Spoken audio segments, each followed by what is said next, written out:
창밖으로 거센 눈발이 휘날리는 저녁, 중국 하얼빈에서는 겨울 스포츠의 대축제인 동계 아시안게임이 열리고 있습니다. 동계 스포츠의 꽃으로 불리는 쇼트트랙 경기가 펼쳐지는 오늘 수많은 관중이 응원전을 펼치고 있는데 그 중에서도 홈팀인 중국의 응원이 경기장을 압도하고 있었죠. 단거리 종목인 남자 500m 결승전이 한참 진행되고 있었고 응원의 열기는 절정을 향해 달려가고 있었습니다. 두 바퀴가 남은 시점 한국의 박지원 선수가 선두를 달리고 있었고 그 뒤로 중국인 선수 2명이 따라붙고 있었죠. 2위로 달리고 있던 선수는 한국에서 중국으로 귀화한 린샤오진 선수였습니다. 귀화를 선택한 후 금메달을 따기 위해 절치부심하고 있던 린샤오진 선수였지만 지난 경기에서 계주에서 넘어지며 쓴맛을 보고 말았죠. 하지만 오늘도 한국인 선수에게 밀려 금메달에서 멀어져만 가는 것 같았어요. 하지만 갑자기 3위로 달리던 중국의 술룽 선수가 2등으로 달리던 린샤오진 선수의 엉덩이를 터치하듯 밀어주자 린샤오진 선수는 탄력을 받은 듯 순식간에 치고 나가 1위를 탈환했고 그대로 골인에 성공하며 금메달을 목에 걸었습니다. 그 순간 중국인들은 경기장이 떠나가라 환호성을 지르기 시작했죠. 하지만 경기를 지켜본 다른 나라의 관중들은 침묵에 잠겼어요. 단거리 종목에서 이 정도의 폭발력으로 앞 선수를 역전한다는 게 쉽지가 않고 엉덩이를 밀어주는 듯한 동작까지 있었지만 심판들은 침묵하고 있었어요. 비디오 판독은 이루어지지 않았고 그대로 중국이 금메달을 목에 걸었죠. 관중석에서는 탄식이 흘러나왔고 취재진들은 서둘러 카메라를 들었어요. 그때였어요. 누군가 이건 명백한 불공정 판정이다. 라고 외치는 소리가 관중석에서 들려왔죠. 순식간에 경기장은 술렁이기 시작했어요. 여기저기서 항의의 목소리가 터져나왔지만 심판진들은 귀를 닫은 채 자리를 떠났고 중국 선수들은 서둘러 퇴장했어요. 그 장면을 바라보고 있던 한 외국인 기자는 어이가 없는 듯한 표정으로 그들을 바라볼 뿐이었죠. 오늘은 동계올림픽 현장에서 진실을 보도하고 있는 한 기자분의 사연을 준비해봤습니다. 지금부터 사연 속으로 들어가 보도록 하겠습니다. 안녕하세요. 저는 캐나다 토론토 스포츠 저널의 수석 기자 에밀리 브라운입니다. 제가 스포츠 기자의 길을 걷게 된 것은 어쩌면 운명이었는지도 모릅니다. 토론토 교외의 작은 마을에서 자란 저는 눈이 많이 오는 캐나다의 특성에 맞게 어려서부터 다양한 동계 스포츠를 즐기며 자라왔어요. 겨울이면 호수가 얼어붙는 우리 동네에서 스케이트는 그저 신발일 뿐이었으니까요. 스포츠 선수로 활동을 해보고 싶은 생각도 있었지만 부모님의 반대로 선수 생활은 하지 못했어요. 하지만 워낙 운동하는 걸 좋아해서 결국 스포츠 기자가 되었어요. 다양한 스포츠를 즐기고 좋아하지만 특히 동계 스포츠 취재에서만큼은 누구보다 자신이 있었습니다. 빙판 위에서 펼쳐지는 드라마틱한 순간들을 글로 담아내는 일은 저에게 그저 즐거움이었죠. 그런 제가 2025년 2월 하얼빈 동계아시안게임 취재를 위해 중국행 비행기에 올랐습니다. 저에게 동계 스포츠 취재는 너무도 설레는 일이었어요. 이번 취재는 내년에 열릴 2026 밀라노 동계올림픽을 위한 사전 조사의 목적도 있었어요. 아시아 선수들의 기량도 확인해보고 내년에 어떤 활약을 할지 예상을 해볼 수도 있는 좋은 기회였어요. 특히 쇼트트랙에서 세계 최강으로 꼽히는 한국 선수들의 활약도 많이 기대를 하고 있었죠. 한국은 최근 쇼트트랙뿐만 아니라 다양한 빙상 종목에서 두각을 나타내고 있었기에 많은 관심을 가지고 있었어요. 하지만 솔직히 말씀드리면 약간의 불안감도 있었습니다. 과거 중국에서 열린 국제대회들의 논란이 머릿속을 맴돌았거든요. 특히 2022년 베이징 동계올림픽에서 있었던 일련의 판정 시비들은 아직도 국제 스포츠계에서 뜨거운 감자로 남아있었죠. 그렇게 다양한 생각을 하다 보니 어느새 중국에 도착을 하게 되었어요. 하얼빈 공항에 도착했을 때 영하 30도를 훌쩍 넘는 혹한이 저를 맞이했습니다. 입김이 하얗게 얼어붙는 추위 속에서도 자원봉사자들은 밝은 미소로 각국의 취재진을 반갑게 맞아주었죠. 하지만 그들의 친절한 미소 뒤에 무언가 불편한 긴장감이 감돈다는 걸 느끼는 데는 그리 오래 걸리지 않았습니다. 특히 한국 취재진이나 선수들을 대할 때면 그들의 표정이 미묘하게 경직되는 것을 볼 수 있었죠. 우리 기자단에게도 꽤 강도 높은 검문을 하더라고요. 말로 표현은 하지 않았지만 그들의 행동은 저희를 압박하는 듯 느껴졌어요. 대회 개막을 하루 앞둔 브리핑에서 저는 더 큰 충격을 받았습니다. 중국 측이 일방적으로 발표한 훈련 시간표는 너무나도 불공정했거든요. 모든 오전 시간대가 중국 선수들에게 배정되었고 빙질이 좋지 않은 오후 시간은 다른 나라 선수들의 몫이었습니다. 오후가 되면 아무리 관리를 한다고 해도 빙질의 상태가 낮보다 안 좋을 수밖에 없는데 중국은 그걸 자기네들에게 유리한 쪽으로만 활용하고 있었어요. 아무리 개최국 어드밴티지가 있다곤 하지만 이건 너무한 게 아니냐는 기자들의 불만 섞인 목소리가 여기저기서 들려왔어요. 그때 한국 취재진의 한 기자가 조용히 제게 다가와 말을 걸었습니다. 이런 건 기본이에요. 더 심각한 건 따로 있죠. 그는 최근 중국에서 제작된 한 영화 이야기를 들려주었습니다. 이 영화는 중국 정부의 지원으로 만들어졌는데 2022년 베이징 동계올림픽 쇼트트랙의 중국에 대한 편파 판정 논란을 왜곡하기 위해 만들어진 말도 안 되는 영화였어요. 더욱 문제가 되는 건 영화에서 한국 선수들이 먼저 시비를 걸거나 반칙을 하는 등 사실과는 다른 내용을 주제로 해서 논란이 되었어요. 중국의 문화공정이 한국의 영토나 문화를 왜곡하고 자기네들 거라고 주장까지 하는 문화공정을 하고 있다는 이야기는 들었는데 이 정도일 줄은 상상도 못했어요. 이런 말도 안 되는 영화까지 제작했을 줄은 꿈에도 몰랐죠. 그래도 자기네들이 욕먹는 건 두려웠는지 이 영화는 다른 나라에는 공개되지 않고 중국 내에서만 개봉했다고 하더라고요. 중국인들의 사상교육을 위해 만들어진 게 분명했죠. 이건 단순한 영화가 아닙니다. 조직적인 문화 공정이죠라며 한국인 기자가 이야기했어요. 그의 말을 들으며 어렴풋하게 알고 있던 중국인들의 반응을 피부로 느낄 수 있었어요. 이어진 며칠간의 취재를 통해 더욱 확실하게 알 수 있었어요. 저는 쇼트트랙 경기장에서 충격적인 장면을 목격했습니다. 남자 500m 결승에서 중국의 순룽이 같은 팀 린 샤오준의 엉덩이를 밀어주면서 2등이었던 린 샤오준이 역전을 하면서 금메달을 따냈던 거예요. 반칙을 하는 장면이 카메라에 고스란히 잡혔는데도 심판진은 이를 완전히 무시해버린 것입니다. 비디오 판독은 없었고 한국 감독이 항의를 해보았지만 판정의 번복은 되지 않았어요. 더 놀라운 것은 현지 언론의 보도 태도였습니다. 중국 선수들의 메달 획득 소식은 대대적으로 보도하면서 그 과정에서 있었던 논란은 철저히 외면했죠. 오히려 과거의 판정 논란들을 끄집어내요. 한국 선수들을 암묵적으로 비난하는 듯한 뉘앙스의 기사들이 쏟아져 나왔습니다.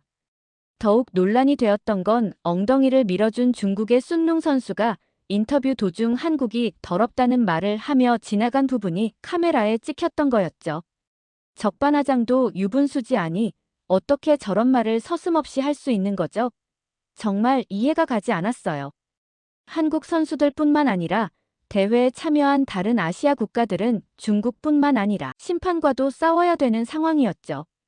언제나 심판들은 중국 선수들의 편을 들어줄 게 뻔했기 때문이에요. 그 사건을 겪은 이후 저는 매일 밤 호텔방에서 기사를 쓰면서 깊은 고민에 빠졌습니다. 캐나다의 스포츠 저널리스트로서 이런 불공정한 현실을 어떻게 전달해야 할지 판단이 서지 않았거든요. 너무 날카롭게 비판하면 중국 측의 반발을 살 수 있고 그렇다고 눈 감고 넘어가자니 저널리스트로서의 양심이 허락하지 않았습니다. 하지만 중국 내에서 중국에게 부정적인 기사를 잘못 썼다가 소리 소문 없이 사라지거나 다른 사건을 핑계로 감옥에 가는 경우가 있다는 걸 잘 알고 있었기에 매우 조심스러웠어요. 계속된 고민을 하고 있었어요. 그러던 어느 날 저는 우연히 한국 취재진들이 자주 모이는 한식당을 알게 되었습니다. 그곳에서 저는 놀라운 광경을 목격했죠. 각국의 취재진들과 심지어 일부 선수들까지 많은 사람들이 그곳에 모여 있었던 겁니다. 중국 음식이 불안해서 다들 여기로 몰리는 거예요. 한국 기자가 귓속말로 설명해 주었습니다. 최근 중국 맥주에서 발견된 곰팡이, 독소 파동과 위생 문제로 인해 중국 음식에 대한 부정적인 인식이 매우 강하다고 하더라고요. 그 대안으로 많은 사람들이 한국 음식점을 찾고 있다는 것이었죠. 중국은 음식으로 워낙 악명이 높아서 항상 조심해야 했어요. 하지만 한국인들이라면 믿을만 했죠. 작년 파리 올림픽 때 한국인들의 도시락은 꽤 유명했던 거 아시죠? 저는 파리에는 가지 못했었지만 동료 기자에게 그 이야기를 전해 들었었어요. 현장에 있던 제 동료도 부실한 선수촌 식단 때문에 고생을 많이 했다고 하더라고요. 그때 한국인들은 도시락을 자체적으로 만들어서 선수들에게 배달을 해줬고 다른 나라 선수들에게도 나눠줬다고 하더라고요. 도시락은 선수들의 종목 특성에 맞춰서 먹기 편하게 종류별로 준비가 돼 있었다고 했어요.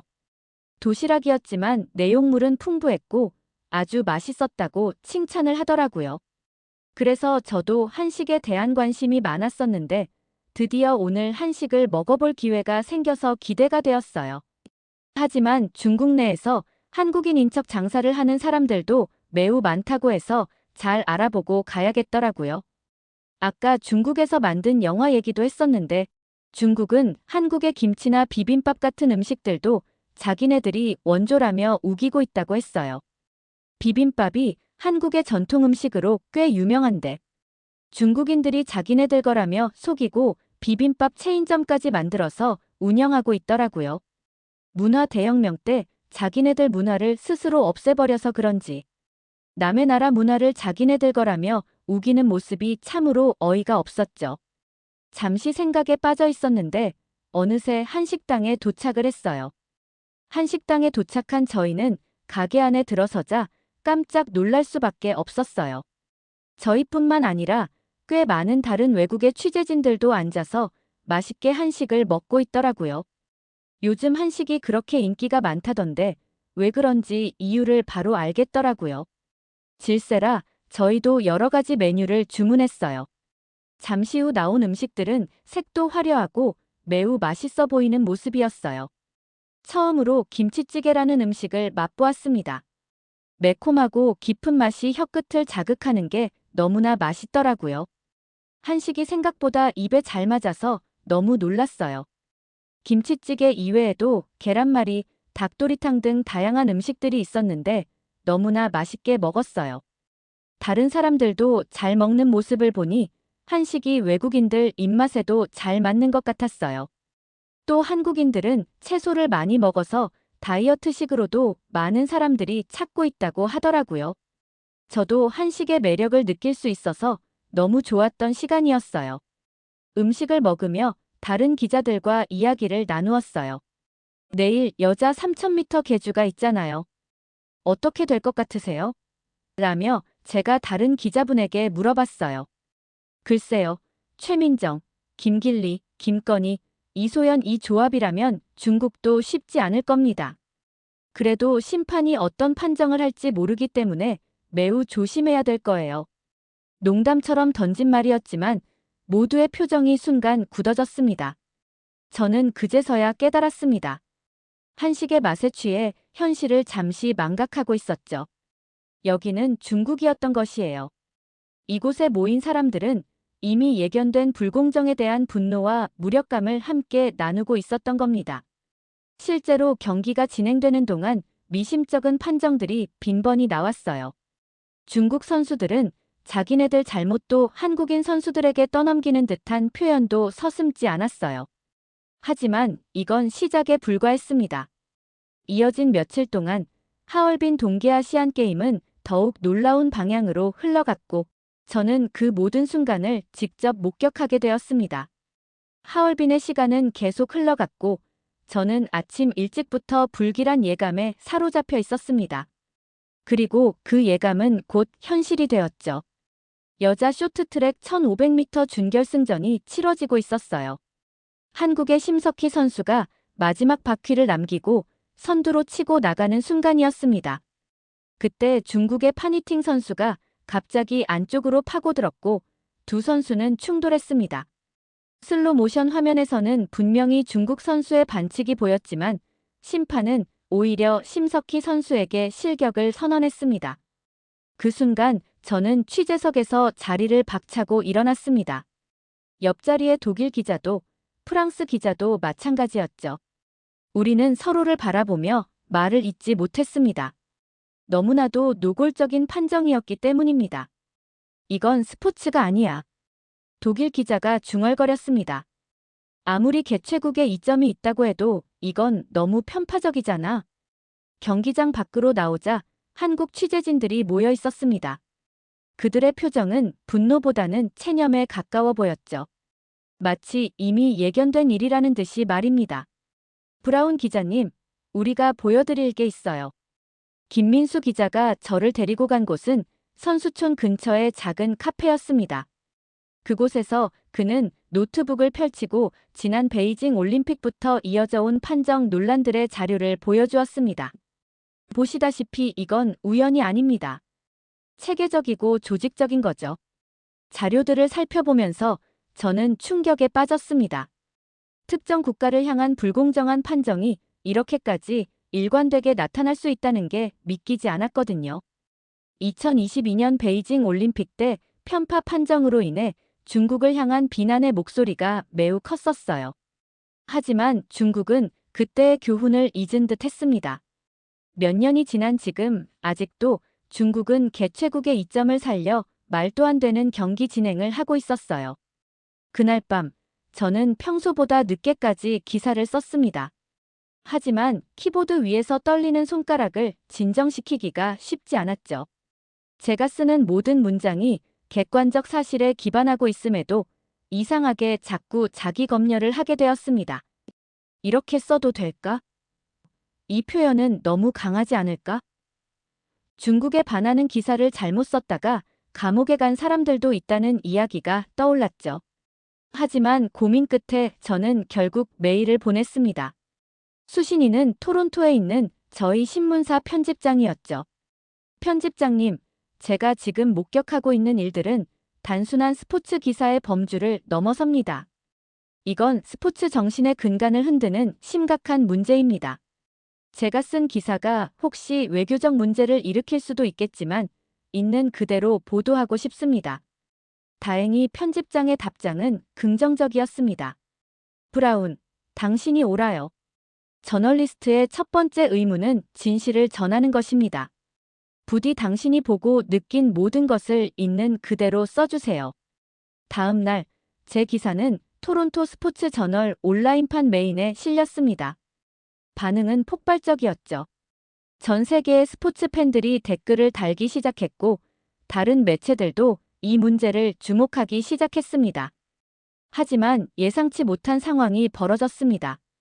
중국 당국은 제가 허위 사실을 보도했다며 취재 자격을 박탈하겠다고 협박해왔고, 심지어 일부 중국 네티즌들은 제 개인 SNS에 협박성 댓글을 달기 시작했습니다.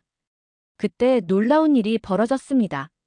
하얼빈에 있던 다른 나라 취재진들이 하나둘씩 저를 찾아왔고 자신들도 비슷한 기사를 쓰겠다고 말했습니다. 많은 기자들이 기사를 써내려가기 시작했어요. 판정 시스템 개편에 관한 이야기, 좀 더 공정한 비디오 판독에 대한 문제 제기 등에 대한 기사들이 다뤄졌어요. 지금까지 쌓였던 불만들이 한 번에 터져나오는 느낌이었어요.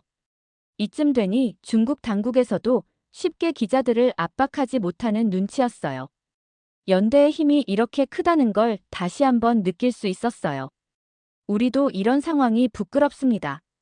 하지만 우리는 쓸 수가 없어요라며 몰래 저희를 지지해주는 깨어있는 중국인 기자도 몇 명 있었어요. 하지만 그들은 저희보다 신변의 보호를 받기 힘들기 때문에 제대로 나설 수 없었어요. 중국 기자의 떨리는 목소리를 들으며 저는 이번 취재가 단순한 스포츠 기사를 넘어 무언가 더 큰 의미를 가지게 될 것임을 직감했습니다. 특히 인상적이었던 것은 한국 선수들의 태도였습니다. 그들은 끊임없는 불공정 판정에도 불구하고 결코 예의를 잃지 않았습니다. 오히려 더욱 열심히 훈련하며 실력으로 극복하려 했죠. 우리는 판정을 탓하지 않아요. 판정도 경기의 일부라고 생각합니다. 쇼트트랙 국가대표 박지원 선수가 말했습니다. 그저 우리가 할 수 있는 최선을 다할 뿐이죠. 그의 말에는 강한 자부심이 묻어났습니다. 그것은 단순한 스포츠 정신을 넘어 역경 속에서도 꿋꿋이 자신의 길을 가는 한 민족의 정신을 보여주는 것 같았습니다. 경기가 끝난 후 한국 취재진들과 대화를 하면서 문득 물었어요. 어떻게 한국 선수들은 이런 상황에서도 이렇게 침착할 수 있나요? 한국인 기자가 잠시 생각하더니 대답했습니다. 한국인들은 정신력을 매우 중요시하게 생각하고 가르칩니다. 평소에 다양한 상황에 대한 시나리오를 가정하며 훈련에 임하죠. 한국의 양궁을 보셨다면 아실 거예요. 그들은 어떠한 상황에서도 흔들림이 없죠. 벌레가 다가왔는데도 집중해서 10점을 쏘는 장면은 세계인들을 놀라게 하기 충분했죠. 또한 우리는 여러 세대를 거쳐 이미 많은 것을 겪어왔어요. 일제강점기, 한국전쟁, 그리고 수많은 국제적 위기를요. 하지만 우리는 항상 이겨냈습니다. 이러한 경험이 한국인들의 DNA에 각인되어 있는 것이죠. 그래서 한국인들은 정신적으로 매우 강하다고 생각합니다. 그의 말에 깊이 공감하면서도 한편으로는 마음이 무거워졌습니다. 스포츠라는 것이 원래 국가 간의 우호를 증진시키고 서로를 이해하는 계기가 되어야 하는데 오히려 반목과 갈등의 도구로 변질되어 버린 현실이 안타까웠기 때문입니다. 하지만 희망은 있었습니다. 바로 각국 선수들과 취재진들 사이에서 자연스럽게 형성된 연대의식이었죠. 우리는 비록 다른 나라 출신이지만 공정과 정의라는 보편적 가치 앞에서는 하나가 될 수 있다는 것을 깨달았습니다. 아무리 중국이라고 해도 세계 각국으로 송출되는 기사는 어떻게 할 수 없는 부분일 테니까요. 그러던 중 대회는 또 다른 국면을 맞이하게 되었어요. 바로 식품 안전 문제가 불거진 것이었죠. 선수촌 식당에서 제공되는 음식의 위생 상태가 도마 위에 올랐고 특히 현지에서 생산된 생수와 음료의 품질 문제가 제기되었습니다. 음료의 수질 검사 결과 박테리아가 발견된 것이었어요. 대회 초반부터 배가 아프다는 사람들이 꽤 있었는데 새로운 장소에서 오는 단순한 물갈이 정도로 생각을 했었어요. 하지만 사태는 점점 심각해져 가고 있었어요. 음식을 잘못 먹고 탈이 나는 선수들도 꽤 많이 생겼어요. 단순한 배탈을 넘어 구토를 하는 등 심각한 상태에 이르는 선수들도 발생했어요. 이쯤 되니 이것 또한 중국의 전략이 아닐까 하는 과한 생각까지 들었어요. 아무리 그래도 다른 나라에서 온 초청 손님인데 준비성이 이렇게밖에 안 된다는 게 이해가 가지 않았어요. 각국 선수단은 자체적으로 식사를 해결하기 시작했고 대회 운영에 큰 차질이 빚어졌습니다. 그런데 이 위기 속에서 눈에 띄는 한 나라가 있었어요. 바로 한국 대표팀이었죠. 그들은 상황을 파악하고 신속하게 자체 식사준비팀을 꾸리기 시작한 것이었어요. 그들은 파리올림픽의 교훈을 잊지 않았던 것이었어요. 한국은 파리올림픽에서도 자체적으로 도시락을 만들어 양질의 음식을 선수들에게 보급한 걸로도 유명했죠. 부실 논란으로 수많은 비난을 받았던 프랑스의 선수단 음식 속에서 한국은 자체적으로 그 문제를 해결해버린 것이었어요. 그들의 준비성은 정말 대단한 것 같았어요. 이번에도 그 준비성이 빛을 발휘하게 된 것이었어요. 한 한국인 관계자는 미리 이 상황을 염두에 두고 준비를 해왔었다고 하더라고요. 중국은 이미 음식으로 많은 문제를 일으키고 있었고 위생에 대한 문제가 많아서 언제든 문제가 생길 수 있다고 예상했었다고 하더라고요. 그 말을 듣고 놀랄 수밖에 없었어요. 다른 나라 선수들에게도 한국 도시락은 매우 인기가 있었어요. 조심스럽게 다가와서 도시락을 얻어가는 선수들이 꽤 많았어요. 한국 도시락을 먹은 외국 선수들의 반응은 매우 뜨거웠어요. 한국 음식이 이렇게 맛있는 줄 몰랐어요. 게다가 먹고 나면 몸이 가벼워지는 것 같아요. 라며 한국 음식을 처음 먹어본 인도의 피겨스케이팅 선수가 말했습니다. 식사 문제로 시작된 교류는 곧 더 깊은 유대감으로 발전했습니다. 선수들의 모습들을 지켜보니 한국 선수들이 외국 선수들 사이에서도 인기가 많더라고요. 요즘 한류 열풍으로 인해 세계적으로 한국에 대한 관심이 매우 높아지고 있는 추세인 건 아시죠? 그 중에서도 같은 아시아권 내에서 한국의 입지는 굉장히 높더라고요. 특히나 K-팝에 대한 인기가 엄청나서 한국 아이돌 그룹이 일본, 대만, 태국 등 현지에서 공연을 할 때면 2만 석이 넘는 공연장도 매진 행렬을 이루더라고요. 특히 특정한 한 그룹이 아니라 여러 그룹들이 골고루 인기가 있었어요. 때문에 한국에 여행 오는 관광객들도 매우 많고 아이돌 굿즈는 엄청난 인기를 끌고 있죠. 그래서 한국말을 배우는 외국인들도 매우 늘었다고 해요.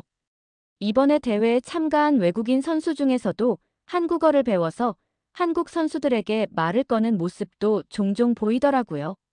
게다가 실력까지 좋으니 선수단 내에서 한국 선수들이 인기가 꽤 많은 모습이었어요. 그 모습을 보니 한국이란 나라가 크기도 작고 인구도 많지 않지만 정말 대단한 나라라는 생각이 들었어요. 그에 비해 중국은 압도적인 땅 크기와 인구수를 가지고 있지만 경기 운영을 보니 참 편협하다는 생각이 들었어요. 이런 다양한 상황 속에서 쇼트트랙 경기는 계속되었어요. 어려운 상황 속에서도 역시나 한국 선수들은 달랐어요. 그들은 자신들의 기량을 마음껏 펼쳤고 메달이 하나둘씩 늘어가기 시작했어요. 결과적으로 대회 후반부의 경기들은 그야말로 빙상 스포츠의 진수를 보여주는 명승부의 연속이었죠. 그렇게 쇼트트랙 선수들은 9개의 금메달 중 6개를 휩쓸었고 은메달 4개, 동메달 3개의 메달을 따내며 역대 동계 아시안게임 쇼트트랙 최다 금메달 타의 기록을 세웠어요. 또한 가장 견제가 심했던 선수 중 한 명인 최민정 선수는 대회 3관왕이라는 위협을 달성하기도 했어요. 정말 대단한 모습이 아닐 수 없었어요. 역시 동계 스포츠 최강자의 모습이 아니었나 하는 생각이 들었어요. 쇼트트랙 취재를 마무리하며 마지막으로 한국 취재진을 만났을 때 김민수 기자가 의미심장한 말을 했습니다. 때로는 위기가 기회가 되기도 하죠. 이번 일을 계기로 동계 스포츠계가 한 단계 성장할 수 있을 거라고 생각해요.